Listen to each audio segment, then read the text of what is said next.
ici, place Bellecour, pour cette manifestation.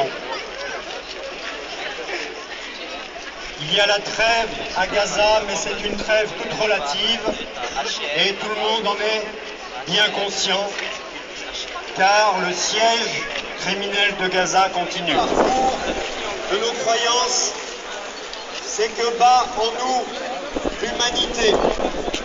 Ce qui nous unit est notre colère. Nous sommes en colère et nous avons raison de l'être. Notre cœur bat à l'unisson du cœur de Gaza et du cœur de la Palestine.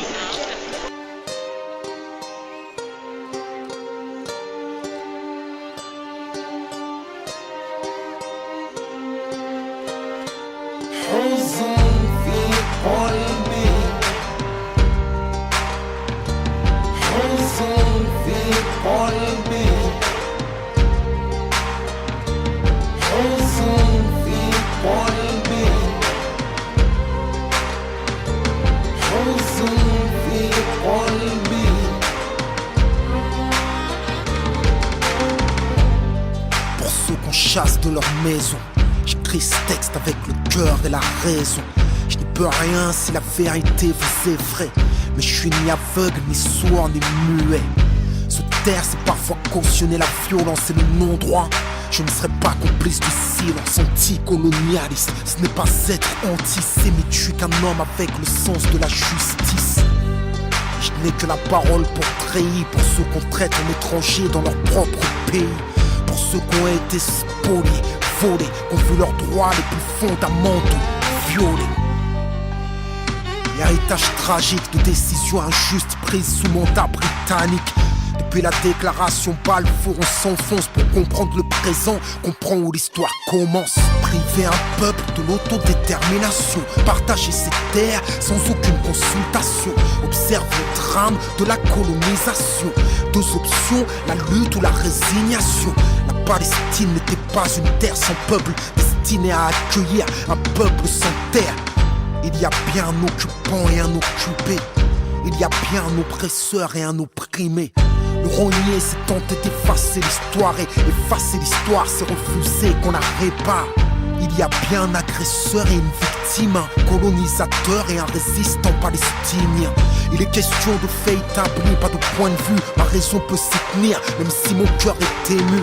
Il ne s'agit pas de deux forces égales qui s'affrontent. Les médias parlent de guerre, quelle honte. La troisième puissance armée face à une nation sans état. Plus de 1000 pour 10 à la dernière intifada. C'est ça la guerre. Malgré tout ce qu'ils subissent, les Palestiniens résistent, les Palestiniens existent. J'ai rarement vu un peuple si courageux. Sa fierté brille comme le soleil, même par ton orage. Je peux pas me désolidariser, juste en tant qu'être humain, je peux pas ne pas me positionner. C'est un appel à partager leur peine, mais les ignorants diront que c'est un appel à la haine. On ne nourrit pas l'injustice en la dénonçant, mais en la taisant. Quoi qu'ils disent, j'écris avec le cœur et la raison.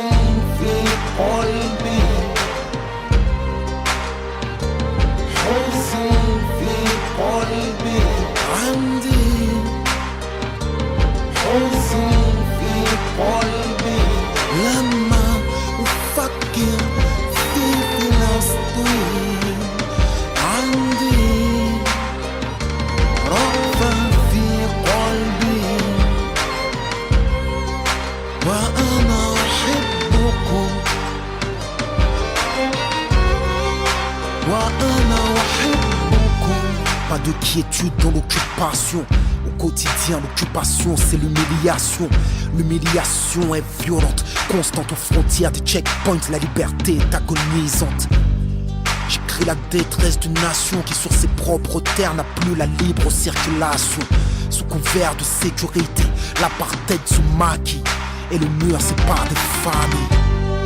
Les colonies se multiplient sous l'œil passif et complice des États-Unis. Négociations sans fin pour la création d'un État palestinien. Mais quand viendra l'heure, qu'est-ce qu'il en restera? Quelques bouts de terre éparpillés. À l'heure où j'écris ce texte, plus des 3/4 ont été pillés. Près d'1 million d'êtres humains ont été poussés à l'exil. Pourquoi quitter leur terre si leur vie n'était pas en péril? Et leurs biens sont devenus les leurs. Les espoirs espoirs de retour sont devenus des leurs. As-tu entendu parler de la dite loi des absents? Les biens des réfugiés reviennent à l'occupation. Qui peut prétendre trouver ça normal?